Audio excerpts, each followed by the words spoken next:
Hi, I'm Krisha, and I have opinions about toys. Today, we will be taking a look at the entire lineup of LEGO's first venture into the action figure market, Slicers. Now, for a first effort, the Slicers certainly are an interesting bunch. You can see in them the roots of what would eventually grow to become Bionicle, but they certainly are not without flaws.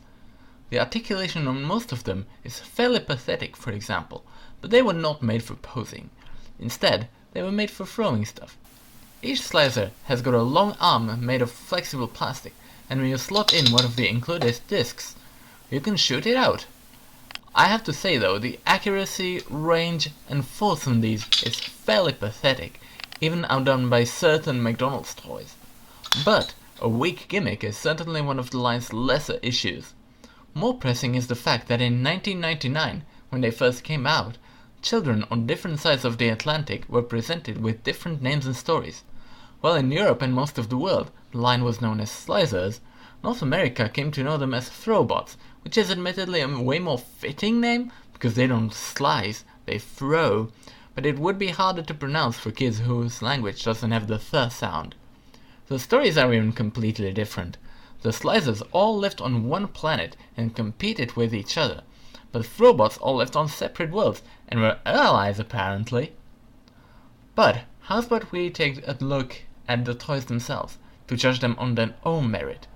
After all, while lore is good, and having it unified would have greatly improved the line's success, IMO, it will always be second to the actual play experience. Let us then explore every single individual slicer, in no particular order, starting with Jungle or Amazon, depending on where you live. He might honestly be the default slicer, so he's as good a starting point as there is. He's got the slicer torso and 4 limbs, perfect. His colors are certainly interesting, going for a mix of turquoise and green. They look nice, but at least in my eyes they are a bit too close to each other.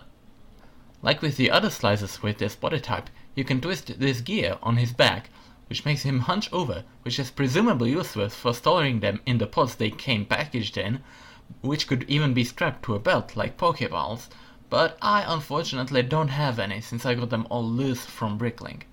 The print on his visor is very nice, going for an animalistic, tiger-like design with just a touch of mechanical beneath it. As for unique features, he's got a katana, or I guess a machete for getting through the forests, and an antenna for some reason. He's nothing that special, but he's nice enough. Next up is Scuba/Sub, who is very similar to Jungle in his build.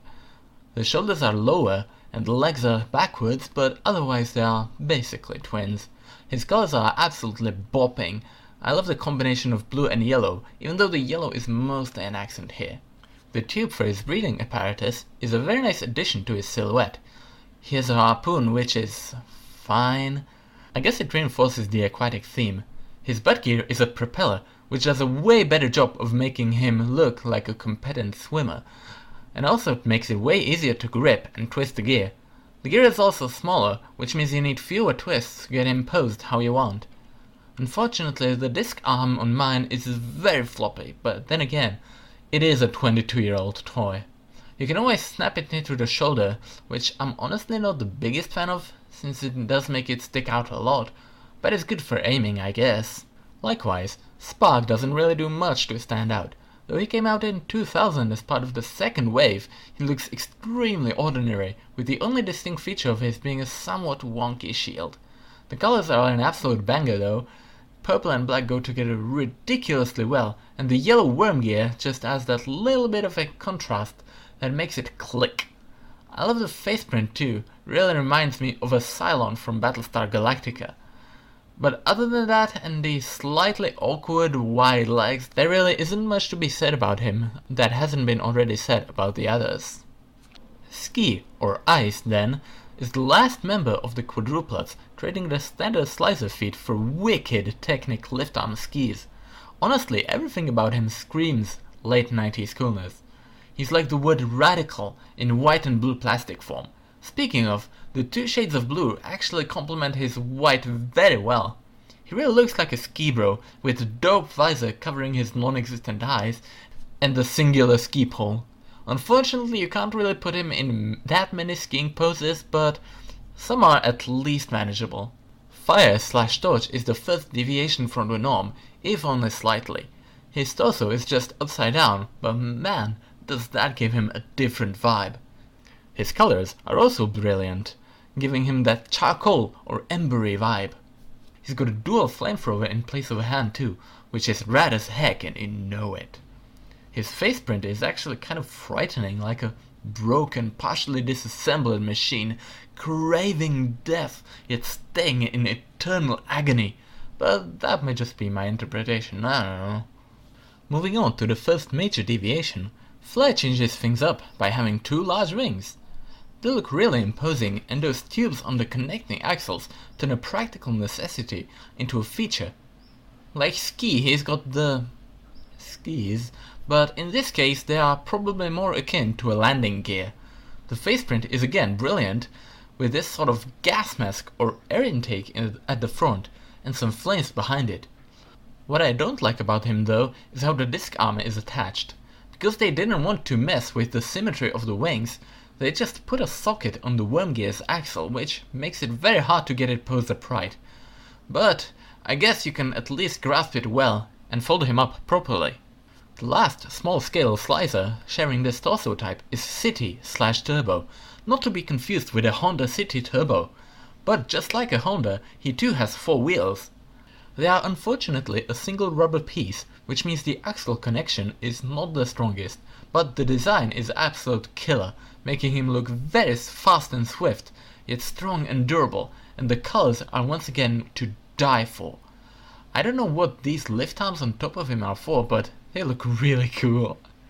Articulation on him is pretty pathetic, basically just this one joint in the disc arm, but you can use the gears for folding him up to put him into more aggressive, almost speedy configurations.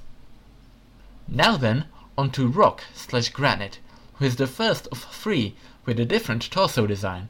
Instead of a worm gear to fold them up, they instead have one geared arm inside, acting as a rack for 1 or 2 pinion gears, which in Granite's case results in some cute but somewhat ineffective pickaxe swinging.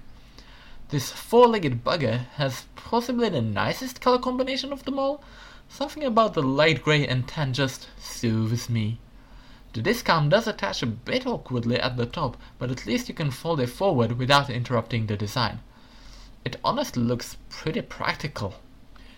Energy, or Electro, might look similar, and he does share torso pieces, but compared to Rock, his body is actually not only backwards, but also rotated on its side.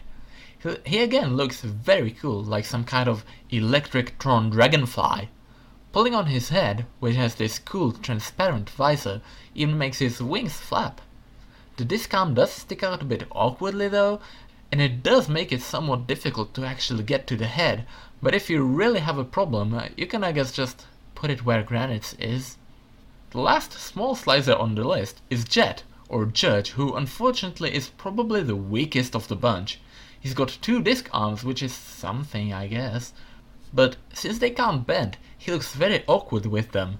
His face design is once again somewhat terrifying, probably even more than Torch's, like a dying cyborg drawing his final breath. But the way the head is attached is somewhat awkward, and though it supposedly should be well articulated thanks to being on a ball joint, the shoulders really hinder it. His chicken legs don't exactly help him in the looks department, but at least he has those cute propeller blades on his articulated wings. The first of the 2 larger scale slicers is Blaster. He's not strictly gigantic, but he certainly towers over the rest with ease. His build is significantly more involved, with torsos for legs and his actual torso being double wide. The shoulder pads give him that little bit of presence and sleekness too. I like how he's holding 2 disc arms like a big staff, or how he has a disc embedded in his torso, and that faceprint is once again harrowingly similar to Jet's. The disc was supposed to be held in with a rubber band, but sadly it's perished. But again, this is a toy from 2000. Handling him is unfortunately where he falls apart. Well, not literally, but it's not a very pleasant experience. With the way the shoulders are attached, they really like to flop around. The double arm thighs look great, but they give virtually no range of motion. I do appreciate that he has feet, but they are just held in with axles and pinholes, which means zero friction at all. He looks great, but only at a distance. Last but not least then is Millennium, or Millenia, who might honestly be my favorite of the bunch. He might not look that interesting on his own, being just a black and grey variation of the standard Slicer body, albeit with a golden head, and once again a killer face print and those cool shoulders, but his coolness factor skyrockets when you put him on his motorbike! This bike is a very cool Technic build, with great colors and massive tires. I love basically everything about it, from the big headlight to the disc stories on the back, to the fact that it has its exhaust coming out in front of the driver's legs. Oh, the things you get away with when people are robots. Amazing. He does have a second mode you can build him in, which is officially part of the instruction, but that's not a chopper, so why even bother? And that does it for LEGO's alpha version of Bionicle. Would I recommend you get the Slicers? Honestly, unless you are already a massive fan of Bionicle and want to experience its history, not really. While they do have a lot of merits, they are very simplistic and honestly, not that good. But if you already love your bonkles, or you're really intrigued by what you just saw, I would say go for it. They are relatively inexpensive to get on Bricklink, and they can be pretty fun as long as you temper your expectations. It is very similar to playing the first Super Mario Bros. After Mario Odyssey. The DNA is there, and it certainly is still fun, but it's a very stripped down and limited experience. That being said, I've been Krisha, I still am Krisha, and thank you for watching. Please do like this video, and if you subscribe, I will see you again with another review. Bye!